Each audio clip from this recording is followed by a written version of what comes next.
আসসালামু আলাইকুম সবাইকে নতুন একটি ভিডিওতে আপনাদের সবাইকে স্বাগতম।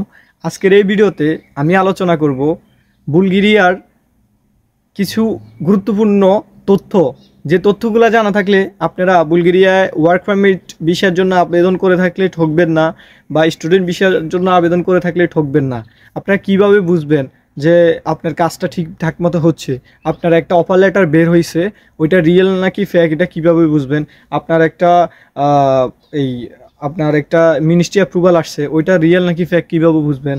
অথবা আপনার ওয়ার্ক পারমিট আসছে, ওই ওয়ার্ক পারমিটটা কীভাবে বুঝবেন যে এটা রিয়েল? তো এই বিষয়গুলা কীভাবে বুঝবেন? এজেন্সি কিন্তু এখন বর্তমানে বুলগেরিয়া অনেক সুযোগ সুবিধা দিচ্ছে।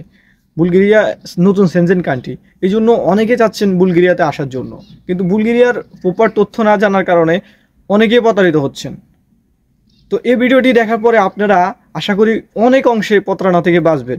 আজকে আমি একটা শক নিউজ পাইছি, ওটা হচ্ছে একজন ভাই আমাকে মেসেজ করছে, ওনাকে একটা কন্ট্যাক্ট লেটারের মতো দিছে, দিয়ে বলতেছে ওনার সব কিছু প্রসেস হয়ে গেছে, পাসপোর্ট নাকি বুলগেরিয়াতে পাঠিয়ে দিছে, ওনার ভিসা কয়েকদিনের মধ্যে পেয়ে যাবে, এরপরে 15 তারিখে, সামনের মাসে 15 তারিখে ওনার ফ্লাইট। অথচ উনি ইন্ডিয়াতে যান নাই, ইন্ডিয়ার ভিসা নাই, ইন্ডিয়াতে গিয়ে এম্বাসি পেস করে নাই, কিছুই করে নাই, ওনার নাকি ভিসা হয়ে গেছে। আরে ভাই, আপনি বুলগেরিয়া সিস্টেম হচ্ছে আপনি ওয়ার্ক ভিসা হন আর হচ্ছে স্টুডেন্ট ভিসা হন, আপনাকে ভিসা কালেক্ট করতে হলে, বা ট্যুরিস্ট ভিসা হন, আপনাকে ভিসা কালেক্ট করতে হলে অবশ্যই দিল্লিতে যে এম্বাসি আছে ওই এম্বাসি পেস করে ভিসা আনতে হবে, এটা মাস্ট।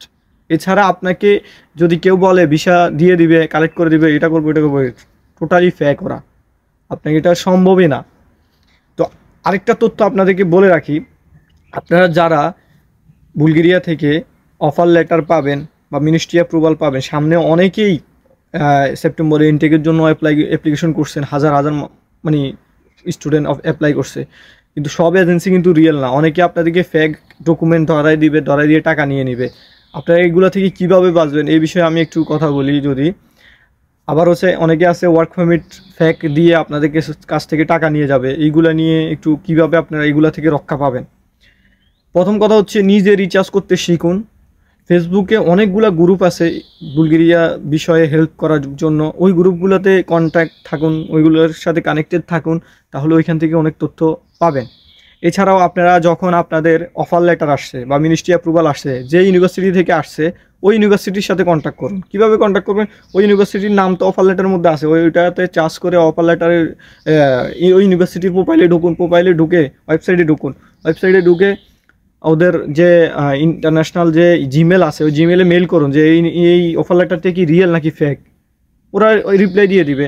অথবা আপনি যদি ওয়ার্ক পারমিট হন, ওয়ার্ক পারমিট যে লিস্টটা আছে ওইখানে দেখবেন কোন কোম্পানি, ওই কোম্পানির নাম গুগলে সার্চ করেন, ওয়েবসাইটে যান, ওই কোম্পানির সাথে কন্ট্যাক্ট করেন, মেল করেন, তাহলে তো আপনারা জেনে যাচ্ছেন আপনার আসলে কি আপনি রিয়েলি অফার লেটার পাইছেন কিনা, রিয়েলি আপনি ওয়ার্ক পারমিট পাইছেন কিনা, আপনি এগুলো নিজেরাই যাচাই বাছাই করতে পারতেছেন।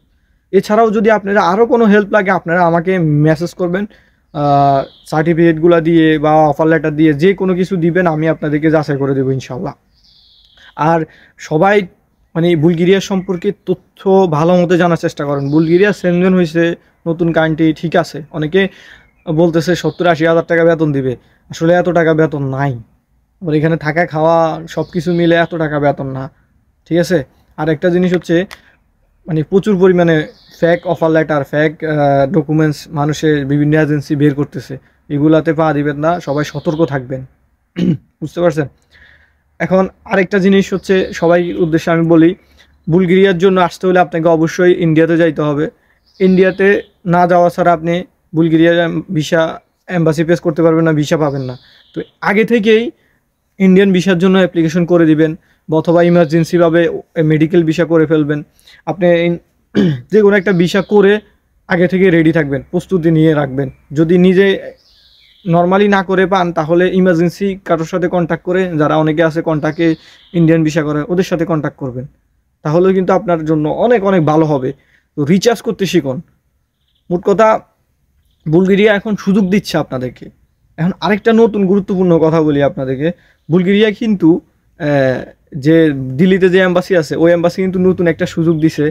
এখন অফার লেটার যারা originally student, originally work permit আছে, অরিজিনালি অফার লেটার পাবে তাদেরকে কিন্তু তারা যদি ওই ডকুমেন্টসগুলো সহ এম্বাসিতে মেল করে ওদেরকে অ্যাপয়েন্টমেন্ট ডেট দিয়ে দিবে। সুতরাং অ্যাপয়েন্টমেন্ট ডেটের জন্য এখন কোনো টেনশনই নাই। আপনার যদি অফার লেটার অরিজিনাল বের হয়, আপনার যদি মিনিস্ট্রি অ্যাপ্রুভাল অরিজিনাল বের হয়, আপনার যদি ওয়ার্ক পারমিট অরিজিনাল বের হয়, আপনি ওই অরিজিনাল ডকুমেন্টসগুলো দিয়ে মেল করলেই আপনি ইজিলি অ্যাপয়েন্টমেন্ট ডেট পেয়ে যাচ্ছেন দিল্লির এম্বাসি থেকে। সুতরাং এখন হিউজ একটা সুযোগ বুলগেরিয়াতে আমি মনে করি আর কি। আপনারা মানে এখন আর ওই এম্বাসি ডেটের জন্য কষ্ট পেতে হবে না। এই জন্য এখন নতুন করে সেপ্টেম্বরের জন্যও কিন্তু আপনারা স্টুডেন্ট ভিসা অ্যাপ্লাই করতে পারবেন। কারণ হচ্ছে আপনি যদি 2-3 মাসের মধ্যে সব কিছু গোছাই ফেলতে পারেন, আপনি এরপরে কিন্তু অফার লেটার পেয়ে গেলে আপনি এম্বাসি থেকে যে কোনো মুহূর্তে ডেট পেয়ে যাবেন। সুতরাং এখন কিন্তু সেপ্টেম্বরের জন্য অ্যাপ্লিকেশন করা যাবে। আগে আমি না করছি সেপ্টেম্বরের জন্য, কেন যাবে না? কারণ হচ্ছে অ্যাপয়েন্টমেন্ট ডেট নেই, আপনি ভিসার জন্য দাঁড়াইতে পারবেন না। এই কারণে আপনাকে না করছি। কারণ হচ্ছে আপনি যদি ভিসার জন্য না দাঁড়াইতে পারেন, সার্টিফিকেট লিগ্যালাইজেশন না করতে পারেন, আপনি কিভাবে সেপ্টেম্বরে আসবেন? সেজন্য না করছি। কিন্তু এখন বুলগেরিয়া আর এম্বাসি যে দিল্লিতে আছে, ওরা এখন নতুন করে সবাই বুঝে গেছে যে ফেক মানুষেরা অ্যাপয়েন্টমেন্ট ডেট নিয়ে রেখে দিছে, যেগুলা মানে অরিজিনাল স্টুডেন্ট না। এই জন্য ওরা মেল করে অরিজিনাল স্টুডেন্ট যারা ওদেরকে দিবে। আমি একটা মেল আপনাদের সামনে দিয়ে দিচ্ছি, আপনার এটা একটু যাচাই করে দেখলে পড়লে বুঝতে পারবেন। সুতরাং সবাই সতর্ক থাকুন, নিজে বাঁচুন, অন্যকে বাঁচান। আসলে আমি সতর্ক করার চেষ্টা করতেছি। এছাড়াও যদি কোনো তথ্যের প্রয়োজন হয় আমাকে সবাই মেল করবেন, মেসেজ করবেন, কেউ কল দিয়েন না, মেসেজ করবেন। যে টপিক আছে বলার কথা বা আসসালামু আলাইকুম কিছু বলার দরকার নাই, জাস্ট ডাইরেক্টলি আপনার যে সমস্যা, যে তথ্য জানতে চাচ্ছেন ওই প্রশ্নটা করে ফেলবেন। তো সবাইকে ধন্যবাদ ভিডিওটি দেখার জন্য। আসসালামু আলাইকুম।